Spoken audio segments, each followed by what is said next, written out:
waxay ugu dhahdaa maraan ku dhahaa Soomaaligaan bartaa ama dhaqankaan bartaa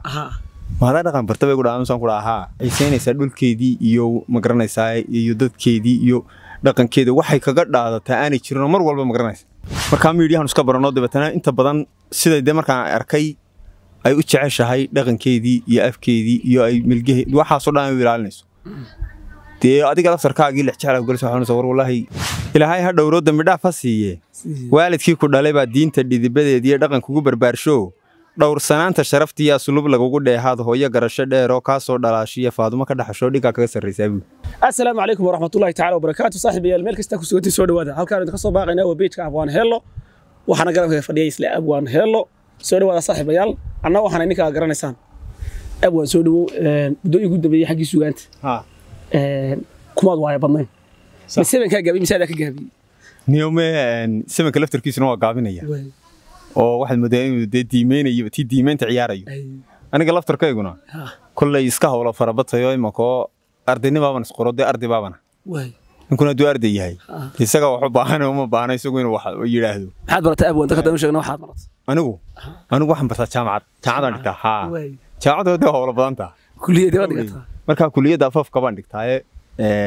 jaamacadda weyn Burco waliba adigu waxa weeyaan qaybta afka Soomaaliga ama dhaqanka dadku way la yaabaano inta badan waxay ugu dhahdaa maraan ku dhahaa Soomaaligaan bartaa ama dhaqankaan bartaa maada dhaqan barta bay ugu dhahaan ku dhahaa oo miyaad dhigtaa mise waad bartaa waan bartaa dadka inta badan kama dhaadhacdo kulliyada Soomaaliga ayaan dhigtaa luqadda Soomaaliga ayaan kobcinaya afkaygiyo waxay u arkaan waan ku dhalan maxaad ka baranaysaa maxaad ka baranaysaa koonaya waana laakiin luqadda aad u muhiim ah ballaaran weeyo in la bartaa waajib tahay waliba waxaan kale oo dhan ka adag imanka waxyaalaha la dhigayo dhakafaar bad qaadaysa marka cilmi ahaan dibaalka la cilmiyeeyo ilaa wan ku hadalna baalka marka la cilmiyeeyo waxaad soonaysaa kan Ingiriishti baa ku dhaantay Ingiriishtaadii iska qonqo marka uu aad buu muhiim yahay in la barto horta aad buu muhiim yahay laakiin marka la dhax galay ee la fahmo dad cilmigeedii leeyahay oo garanayaan ay ku furfuraan wax ka macaani ma jiraan absolutely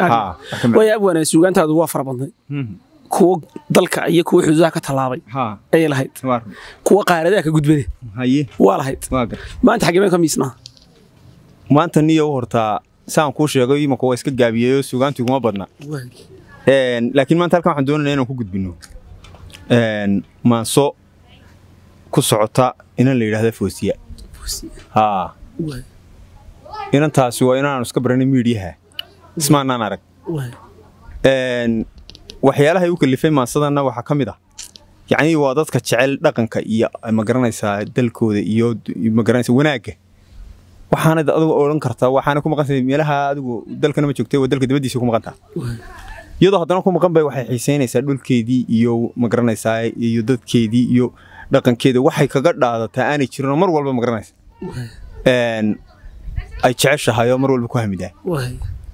marka miidiyahan iska barano dibatana inta badan sida markaan arkay ay u jeceshahay dhaqankeedii iyo afkeedii iyo ay milgahay waxa soo dhaan ilaalinayso adiga laftarkaagii la jecel galso waxaan soo war wallahi qofkaasi wuxuu mudan yahay abaal marin buu mudan yahay yani wali waxa nool dad dalkoodii iyo dadkoodii jecel ayaa nool dadku waa ku wada dhex jira far badan taasiyadoo jirtay oo marka hore maanta inta qalbiga ugu hayay ayaa haddana markii dambana la guursaday oo arooskeeda dhaca dinna waxaan wallahi intaasi laba hadiyood in la isu raaciyo ayay leedahay ma sayro marka kooban ayaanu sameeyay waa dhibaado inta marka la guursaday waa la dhibaadiya marka inantaasi adigu xog badan kama hayn laakiin waxay ku dhalatay gobolka Doolo deegaanka Soomaalida marka iyadii odageedba marka koobaad horta salaamayna mar labaadkana maasada yar baynu u raacinaynaayoo ku maamuusayna waxay tiri Foosiya dhagiyo qurux alla ku dhameeyo dhugma kugu manaysto dherer iyo dhudiyo joog isu ka dhameystiray dhulna kala tilmaamana dhudub iyo wardheer oo dhaayaha u roon iyo doolo kugu dhex beero Soomaali ka dhigay ilaahay ha dhowro dambi dhaaf hasiye waalidkii ku dhalay baa diinta dhidibadeedii iyo dhaqanka ugu barbaarsho dhowr sanaanta sharaftii iyo sulub lagu dheehaad hooyo garasho dheer oo ka soo dhalaashiya Faadumo ka dhaxasho dhiga kaga sarreysay dharaar waxa la joogaa dhalanteed hablii qaar hidii uga dhuyaaleen adigaan se dhuminoo gobonnimo ku dhaato dhitadii dalkeenniyo dhaqankeennii qaadicin dhabankaaga dheehla adaan dhiiqa marinoo midabkaaga dhalan rogin buu dhabankaaga dheehale adaan dhiiqa marinoo midabkaaga dhaawicin dhar astura jidhkaagiyo adaan dhigin xijaabkii subeeciyad dhalaashiyo boqorkiiyo dhaclii xidhan qalbi xuma ka dhiidhiya samahana u dhaganuul han le aragti dheeraan iyo dhaadanaan baad dhiggaa kaga sarraysaa samir kugu dhammaadiyo dadla dhaqanka oo qudha yaan wax loo dhigaa jirin dhan kastoo la eegaba dhaliil meelle kuma lihid dahab qaali dhaafiyo dheeman waad ka sidataa dhabbeel hiba la saariyo dhal ducaysan baa tahay gaari dhaqashalaad rag waxaa dhadhamiyo nolol dheeli tiran iyo farxad dhaba dareemoo dheebsaday adduunyada dhaxdin wiilka kuu helay laba yaho dhiggoodii iska soo dhowaystay dhiilkii jacaylkii isu dhiibay caashaqa dhawaaqiinnu waa guul sida ubax dhalaaliyo dhirta oo magoosha meherkiinna dhacay iyo dhismaha yagyeesheen caawa iga dhigan yahay sida dhibicda roobkoo kalii loo dhanqalan yahay dhudhubbada ku hoortoo dhijaamaha biyeysa aqalkaa dhiga iyo dhidibada u taagtiin hubaal iga dhigan yahay dhaqmoo baraka yeeshoo kala dheefa ubad aa dhooldhoolisaan iyo dhallaan ayatiin wacan nacab gala dhexdiinoo kala dhimashadiin iyo jecel dhabarjabkiinna iyo nacab gala dhexdiinoo kala dhimashadiin iyo jecel dhabarjabkiinoo idinkala dhantaaliyo wax kastoo dhirbaaxiyo ismaandhaaf abuuroo dhaawacaya qoyska rukunada u dhaabteen rabbi idinka dheeriye noqda laba isdhawrtiyo laba aan isdhibin oo isu dheganuglaado isdhaliilin weligood noqda laba isdheehdoo dheri wada kulaaloo dhuuniga wadaagiyo farxad laba ku dheeloo hadday kala dhaqaaqaan isu dhelolo xiisaa laba la ysku dherarshoo iskudhoon sideedii la ysugu dhegnaadiyo noqda labada dhuuxiyo isu hura naf iyo dhiig noqda laba dhadhamiyo noloshii dhabta ahayd ay isugu dhan tahay oo calankoodu dheeliin markaa maansadaa yaro kooban waa roob waa duco waa dardaaran waa ammaan waa qiridda shakhsiyad qofnimo qaangaadhay maansado lama odhan karo waxa la odhan karaa waa maansada maansooyinka in badan baa maansooyinkii de waxun baa horta inoo keentay halkay imanka maansooyinka kula maraya dunidina imanka waad la socotaayo dhan wal hawlaheeda yar badtay imanka dunida markaasoo kalena marba meel bay maraysaa mar afbaa wax lagu toosiyaa mar wax kale wax lagu toosiyaa mar tala wax lagu toosiyaa